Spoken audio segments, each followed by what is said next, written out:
सबसे पहले मलिंगा ने शुरू किया, लेकिन सब लीगल है। और आपने देखा होगा रेयान पराग ने डाली इस तरह की बॉलें, लेकिन उनके में पॉज नहीं है। उनमें उनमें उनमें और इनमें फर्क क्या है कि ये पॉज करते हैं जैसे। से बल्कि पाकिस्तान के प्लेयर का याद भी आ रहा है, सकलेन मुश्तिक, वो भी थोड़ा सा रुकते थे, हालांकि उनका पॉज इतना ज्यादा नहीं था। बिल्कुल था उनका, और बीच में आपको ध्यान हो अश्विन भी थोड़ा बदल के डालते थे कुछ बॉलें, लेकिन वो सब विद इन द लिमिट। और सबसे बड़ी बात इनमें क्या है कि बैट्समैन को प्रॉब्लम है कि नहीं।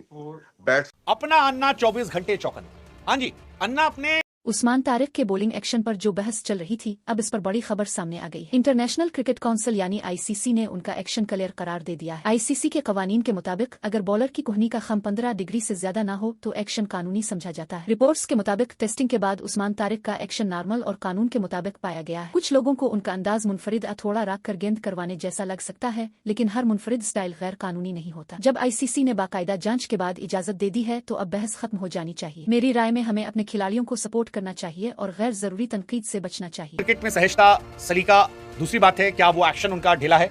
सो बीच बीच में तो है, बीच बीच में उनका एक्शन वो केदार जाधव वाला है, लेकिन बीच बीच में जो वो पॉज करके और फिर ये करते हैं वो ढीले पे आता है और उस पर निगाहें सबकी हैं।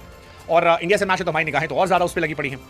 और फिलहाल कहानी यही है कि अन्ना ने चौकन्ना करते हुए एक लाइन बताई कि भैया देखो, बल्लेबाज जो है अगर हट जाए तो खेला हो जाए। हाँ, मतलब जब वो आए और पॉज ले तो बल्लेबाज हट जाए, हमको पता ही नहीं कि गेंद फेंकने वाले, हमको लगा रुकने वाले हैं और फिर अंपायर का टेंशन हो जाएगा। और अगर कोई बल्लेबाज 2 बार हट गया जब ये बॉल फेंकने आए तो प्रेशर इन पे आ जाएगा। और ये लॉजिकल भी है क्योंकि भाई पूरा आता है और फिर पॉज लेता है, रुक जाता है, हु और फिर हु, तो हु से हु पे तुम भी कह दो हु, हमको नहीं पता, हटो, जाने दो। लोगों ने कहा अन्ना बटलर को ऐसे खाए थे मैनकेट पे, और अन्ना क्रिकेट के रूल से पीएचडी किए हैं।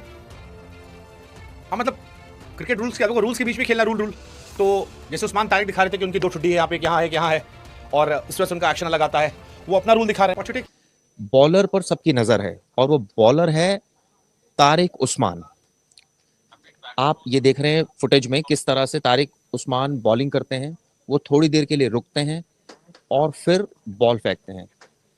तो तारिक उस्मान का जो ये एक्शन है, इसको लेकर अब तमाम सवाल खड़े हो रहे हैं। क्या कानून है, क्या कानून कहता है? हमारे साथ अनिल चौधरी साहब मौजूद हैं। कैसे हैं चिराग जी? बिल्कुल मैं बहुत बढ़िया हूँ सर जी। ये बताइए कि ये जो तारिक उस्मान का जो एक्शन है, क्या कहना है सर? ये बिल्कुल सही है? क्योंकि मुझे याद है ना, बचपन में हम क्रिकेट जब खेलते थे, एक कहते थे भट्टा बॉल, तो क्या ये वो तो नहीं है?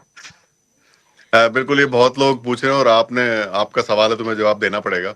देखिए, 3 चीजें हैं जो इसमें लोगों को आड़े आ रही हैं। पहली बात तो है कि कहीं जर्क तो नहीं करते। वो आईसीसी ने 2 बार क्लियर कर दिया, तो इनका जो बैंडनिंग और स्ट्रेटनिंग है, जो डिलीवरी स्विंग में, वो ठीक है, वो विद इन परमिसिबल लिमिट है। दूसरा है, जो भी साइड से आते हैं तो काफी लोगों को डाउट है कि रिटर्न क्रीज तो नहीं काट रहे, नो बॉल तो नहीं है। ये काट के तो आते हैं, लेकिन जब डिलीवरी करते हैं तो जो इनकी डिलीवरी स्ट्राइड है वो अंदर ही है, तो वो भी कानून के हिसाब से ठीक है। और तीसरा है, जो साइड से हाथ लाते हैं, क्योंकि वो शोल्डर हाइट के ऊपर है, तो वो भी इशू नहीं है। जो सबसे बड़ा इशू है, जो सबको तंग कर रहा है, जो आपको भी तंग कर रहा है, वो है इनका पॉज। ये जो रुक के बॉल डालते हैं, ये बैट्समैन को देख के फिर डिलीवर करते हैं। लेकिन क्योंकि ये सारी बॉलें एक ही तरह से करते हैं, तो जो एग्जिस्टिंग लॉ है उसके हिसाब से कोई प्रॉब्लम नहीं है। प्रॉब्लम तब होगी जब ये बीच में कोई बॉल बिना रुके डाल देंगे, या कोई बहुत ज्यादा रुक के डालेंगे, जबकि इनका ड्यूरेशन 2 एक्शनों में बहुत ज्यादा अलग होगा। तब बल्लेबाज को हटना पड़ेगा, वो हटेंगे, रिसीव नहीं करेंगे, तो फिर शायद एम्पायर इंटरवीन करेंगे। क्योंकि सब बल्लेबाज भी सीधा सीधा खेल रहे हैं, बल्लेबाज की रिएक्शन नहीं आ रही, बल्लेबाज पवेलियन में जाके बल्ला फेंक रहे हो, जैसे ऑस्ट्रेलिया वाले टूर्नामेंट में आपने देखा था। लेकिन वहां अब बॉलर बचने का तरीका ढूंढ रहे हैं कि मैं क्या नया करूं। आपने पहले केदार जाधव को देखा होगा, वो साइड से डालते थे। सबसे पहले मलिंगा ने शुरू किया, लेकिन सब लीगल है।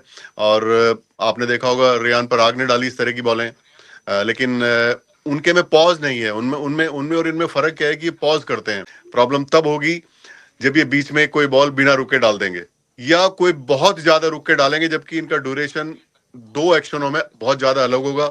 तब बल्लेबाज को हटना पड़ेगा, वो हटेंगे, रिसीव नहीं करेंगे, तो फिर शायद एम्पायर इंटरवीन करेंगे। क्योंकि सब बल्लेबाज भी सीधा सीधा खेल रहे हैं, बल्लेबाज की रिएक्शन नहीं आ रही, बल्लेबाज पवेलियन में जाके बल्ला फेंक रहे हो, जैसे ऑस्ट्रेलिया वाले टूर्नामेंट में आपने देखा था। लेकिन वहां तो सभी खेल रहे हैं। तो मुझे लगता है अभी जो रूल है उसमें थोड़ा ग्रे एरिया, उसके हिसाब से बिल्कुल ठीक है। आप इनको, क्योंकि इनकी सारी बॉलें एक ही एक्शन से हैं। तो दोस्तों आज की वीडियो कैसी रही? उम्मीद है आपको आज का कंटेंट पसंद आया होगा और आपको कुछ नया देखने और सीखने को मिला होगा। अगर वीडियो अच्छी लगी हो तो प्लीज वीडियो को लाइक करें, चैनल को सब्सक्राइब करें और बेल आइकन जरूर दबाएं ताकि आने वाली हर नई वीडियो अब तक सबसे पहले पहुंचे। अपनी कीमती राय और फीडबैक कमेंट में जरूर शेयर करें क्योंकि आपकी सपोर्ट ही हमें मजीद बेहतर वीडियोज बनाने का हौसला देती है। मिलते हैं बहुत जल्द अगली जबरदस्त वीडियो के साथ, तब तक अपना बहुत ख्याल रखें। अल्लाह हाफ़िज़।